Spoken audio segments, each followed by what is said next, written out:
My name is Jatin Dinguria and welcome to UPSC with Jatin. I hope you all are doing fantastic. आज मेरे साथ में है मेरे काफ़ी अच्छे मित्र हितेश यादव और अभी कुछ चैनल पे कमेंट भी आया था मेरे कि सर आपके जो फ्रेंड है हितेश यादव वो कहाँ पर है. So guys here he is. और मैं बताना चाहूँगा कि अभी इसने SSC-GD में शायद 142 के आसपास भी स्कोर किया और साथ में जो CPU है उसका भी इसका फिजिकल और Tier 1 वाला जो एग्ज़ाम होता है वो निकल चुका है और अब इसका शायद Tier 2 वाला बस एग्ज़ाम बचा हुआ है, बस इंग्लिश वाला जिसमें 200 नंबर की इंग्लिश लानी है. सो प्रिपरेशन ठीक चल रही है, अच्छी चल रही है. तो बट इससे मैं इसलिए पूछना चाहूँगा कि यार GD के लिए किस तरीके से प्रिपेयर करें अगर कोई GD के लिए प्रिपेयर कर रहा है, क्योंकि पर्सनली मैंने GD का पेपर नहीं दिया था मेरी प्रिपरेशन के टाइम पे. सो मुझे इतना आइडिया है नहीं और आप में से बहुत सारे लोग हैं जिनको मैं सजेस्ट करूंगा कि यार SSC के जितने एग्जाम है, अगर आप SSC के कोई भी एग्जाम की तैयारी कर रहे हो तो SSC के सारे एग्जाम्स दो. ऐसा मत करो कि आप बस एक ही एग्जाम दो, क्योंकि SSC ऑलमोस्ट सेम पैटर्न ही रखता है. ठीक है, तो बताओ यार भाई कैसे प्रिपेयर करना है कोई मतलब मैंने सबसे ज़्यादा फोकस करा था मॉक टेस्ट पे, क्योंकि मेरा सिलेबस कंप्लीट नहीं हुआ था. मतलब 60-70% सिलेबस कंप्लीट हुआ था, 30% मैंने मॉक टेस्ट से करा था. ओके. मतलब मैंने ऑलमोस्ट 120 मॉक टेस्ट लगाए थे लास्ट टाइम में. फरवरी में मेरा एग्जाम था, मैंने दिसंबर से रेगुलर मॉक दिए थे, दिन में 2-2 3 दिन दे रहा था. ओके. और मेरे मॉक टेस्ट में हमेशा 120-125 मैक्सिमम गए. एक बार मेरे 131 हाईएस्ट आए स्कोर और उससे ज़्यादा मेरे कभी नहीं आए. ओके. तो मैं थोड़ा डाउट में था कि एग्जाम में इतना स्कोर हो पाएगा रियल में या नहीं हो पाएगा. ओके. लेकिन लास्ट में हो गया था, क्योंकि मेरे मैथ्स में फुल मार्क्स आ गए थे और उसके चक्कर में. और मैथ्स में फुल इसलिए आ गए थे क्योंकि टेक्स्ट बुक के मुझे सेम क्वेश्चन देखने को मिल गए थे. कि वही क्वेश्चन देखने को मिल गया. अगर मुझे उस वहाँ पे मुझे एक क्वेश्चन बना भी नहीं था, लेकिन मैंने फिर भी उसको ऑप्शन देख के सही लगा दिया था उसका आंसर. अगर आपको क्वेश्चन सीधा नहीं बन रहा है तो उसको उल्टा उठा के देख लो. तो कहीं ना कहीं आपको वो चीज़ें बेनिफिट करेंगी. और रेगुलर बेसिस पे मॉक टेस्ट दो और इवन SSC विद हितेश को सब्सक्राइब करना. वहाँ पे आपको मैं फ्री कोर्स से आदित्य ओके गाइस, तो अगली बात करते हैं. वो बात ये है कि अगर जैसे कोई इंसान बिगनर है तो वो मॉक नहीं देगा. लोग बस स्केप्टिकल होते हैं कि यार मॉक दें कि नहीं दें. वही. So what's your suggestion to them?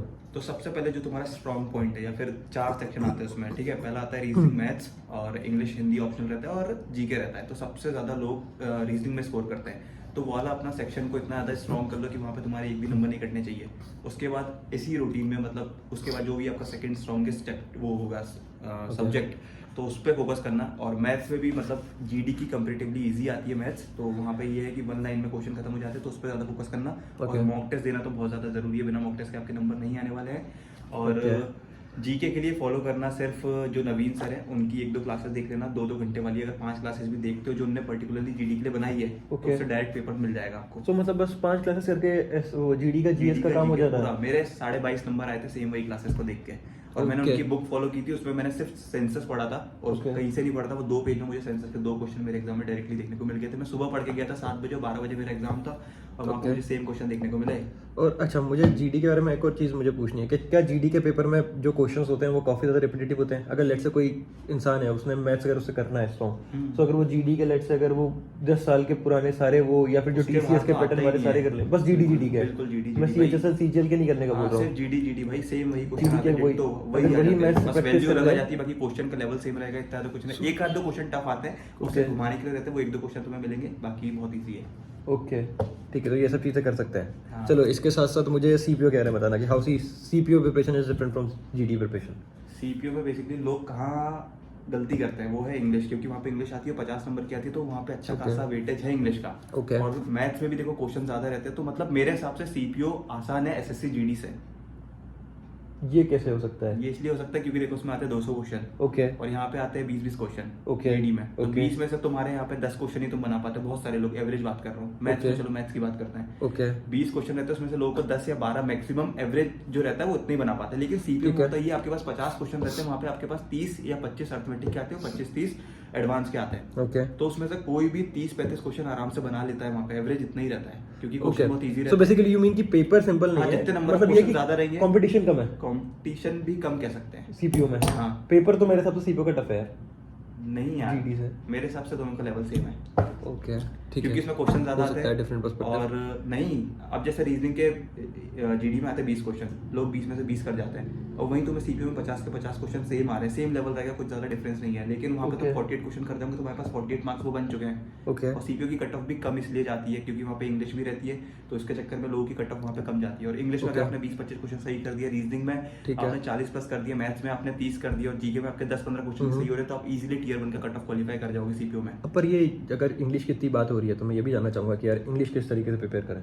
English ऐसा तो है नहीं, देख मैं ना सही बता रहा हूँ, इंट्यूशन से ज्यादा चीजें होती हैं। ओके तूने भी अपनी वो ठीक वीडियो है, में ये बोला, देखो तुम right. पढ़ोगे ना तो मैं फिर भी एक सेल्फ डाउट आ जाएगा कि अगर ये पढ़ाई हुई चीज मेरी नहीं आई तो क्या हुआ। ओके तुम एग्जाम में यही करोगे, तुम्हें अगर सेंटेंस गलत दिख रहा है तुम उसमें ही ऑब्वियसली बात है एरर निकालोगे। ओके और वहाँ पे पढ़ी लिखी चीजें काम आती है लेकिन वो लिमिटेड काम आती है। मैं बस ये बोलूँगा कि एक बार ऊपर से सिलेबस को कंप्लीट करना और मॉक टेस्ट ज़्यादा देना। इंग्लिश तो सिर्फ मॉक टेस्ट से होती है, और अगर आप कुछ एडिटोरियल पढ़ रहे हो तो उसके अलावा तो कुछ तो है ही जैसे अगर मैं जानना चाहूँगा कि जैसे स्टार्टिंग में मुझे पता है कि तेरा भी वो सेक्शन स्ट्रॉन्ग नहीं था, मतलब इंट्यूशन स्ट्रॉन्ग नहीं था, हाँ, ठीक है, हाँ। बट तो वो धीरे धीरे इंट्यूशन स्ट्रॉन्ग कैसे करे, नहीं। मैंने हाउ टू बहुत- बिल्ड दैट इंट्यूशन वाला चीज़? सिर्फ प्रैक्टिस है भाई इसका आंसर। मतलब मैं ये बोल भी नहीं रहा किसी टीचर को ब्लाइंडली फॉलो करो। अगर आपको लग रहा है कि Okay. आपका कोई टीचर है तो उसको मत करो फॉलो। मैं तो सिंपल बोल रहा हूँ, खुद को टाइम दो उस चीज के लिए जिस सब्जेक्ट में Okay. तुम ज्यादा वीक हो। तो मैं बस ये बोलूंगा कि टेक्स्ट बुक एक ऐसा प्लेटफॉर्म है, Okay. ये कोई पेड प्रमोशन नहीं, मैं खुद से बता रहा हूँ। Okay. तो वहाँ पे आप जितने ज्यादा मॉक टेस्ट लगा दोगे, क्योंकि 300 रुपए का पास आता है तो वो बहुत चीप ही है वो लोगों के लिए, वो कोई भी परचेज कर सकता है। तो उसको जितने ज्यादा मॉक टेस्ट दोगे उतनी ज्यादा आपकी इंग्लिश अच्छी होती जाएगी। Okay. मैं ये बोलने नहीं वाला कि स्पोकन इंग्लिश अच्छी होगी, लेकिन ये एग्जाम वगैरह में निकल जाएगी। मेरी भी Okay. कुछ अच्छी नहीं है, बस ये है कि एग्जाम रेंगते निकल जाते हैं। अच्छा, पर अगर मैं इसकी कोई बात करूँ, जैसे वोकैब करना जरूरी है, वोकैब तो करना Vocab. पड़ेगा ना, वो इंट्यूशन से थोड़ा होगी। वो इंट्यूशन से नहीं होती, वो ये कि मैंने ना मतलब वोकैब के लिए बहुत ज्यादा मतलब मेहनत करी है, मैंने बहुत लिखी है, मतलब मुझे बहुत सारे वर्ड याद है। तो वही तो बताओ क्या कैसे करना है। वो मैं बस ये बोल रहा हूँ, कोई भी Vocab. बुक उठा लो या फिर कोई भी एक क्लास देखो, उसको मल्टीपल टाइम्स देखो। किसकी देखें लेट्स से? मैं अगर मैं सही बताऊँ, मैंने आज तक यूट्यूब पे किसी को बताई नहीं, लेकिन संजीव सर को फॉलो करो ब्लाइंडली। ब्लाइंडली इंग्लिश पे? हाँ। ओके, सो इस वीडियो में हमारे पास एक बिग रिवील है। Okay, संजीव कि ठाकुर सर, मैं मतलब उनको Okay. 2019 से फॉलो करते हुए आ रहा हूँ। मैंने किसी Okay. को बताया नहीं, क्योंकि देखो ऑब्वियसली बात है, कोई चाहता नहीं है कि कोई दूसरा उससे आगे निकले। But Okay. मैं यूपीएससी विद जतिन के व्यूअर्स को, इवन जो मेरे Okay. एसएससी विद हितेश को व्यूअर्स को, ये एक Okay. थोड़ा सा फ्री वो है। अच्छा हम्म। अच्छा, तो ये करे, मतलब मुझे पर्सनली पता है कि इसकी इंग्लिश इतनी अच्छी नहीं थी जब इसने प्रिपरेशन स्टार्ट करी थी। हाँ, यही मुझसे मतलब बोलता था, तेरा करेंटली देखो, credit मैं नहीं निकलेगा। करेंटली मैं ये जिस जगह पर बैठा हुआ ना, मैं इसी सीट पे बैठा करता था और और ये ये मेरे मेरी बाजू में same seat बैठता था, ठीक है, हम लोग और बस same seat पे ये बैठे हैं सीट पे बैठता था और ये मेरे बाजू में बैठ के पढ़ता था और दिन भर मेरे Exactly. मॉक के स्कोर देखता रहता था, ठीक है। ये अपना सीरियल पे अपना मौका आता था और मैं यहाँ से देख के ना पहले अपनी इसने copy ये मुझसे लिखता था, पहले और मुझे आंसर उंगली लिखा था। होती थी कि मैं इसका आंसर जल्दी से हाँ। बताऊं, ये और मेरा मॉक मतलब बेसिकली इसका डिस्टर्ब करने का पूरा रहता था कि मॉक डिस्टर्ब करे, तो इसलिए मेरे मॉक में कभी भी 300 प्लस नंबर आते ही नहीं थे, बहुत कम तो रेयरली उस आते चक्कर थे। में मेरी इंग्लिश और इवन जो और maths उसके वाला चक्कर में section है, मुझे मॉक देते मुझे समय फायदा डिस्ट्रैक्शन की आदत थी कि अच्छा लोग बाग डिस्ट्रैक्ट तो करेंगे। वही मैंने इसको डिस्ट्रैक्ट इतना करा दिया कि इसको एग्जाम हॉल में इतना ज्यादा यूज टू हो जाए कि उसको पता रहेगा हाँ, आज इतना शोर शराबा okay, आएगा, उसने काफी okay. हेल्प करी इसको यार। ओके ओके, सो ये था। बाकी अगर किसी आपकी कुछ भी क्वेरी है, अगर आपको लग रहा है कि कुछ ऐसा कुछ पॉइंट है जो हमने कवर नहीं कर पाया, ऑब्वियसली इस टाइम फ्रेम में हम लोग कवर नहीं कर पाए होंगे, आई नो, तो अगर आपका कुछ और डाउट है so please do let us know. तो हम लोग एक दूसरी सेपरेट वीडियो करेंगे and will let you know. बाकी आप लोग हमें बताइए कि आपका भी अगर आपने जीडी का एग्जाम दिया था तो आपके कितने स्कोर है और and what is your 2025 target वाला स्कोर, GD कौन दे रहा है उसका भी कमेंट करके जल्दी से बताना। राइट। बाकी आप हितेश का चैनल भी चेक कर सकते हो, एसएससी विद हितेश करके। ओके, सो मिलते हैं अगली वीडियो के साथ। Till then bye bye, take care, see you soon, signing off, Jatin देंगुरिया।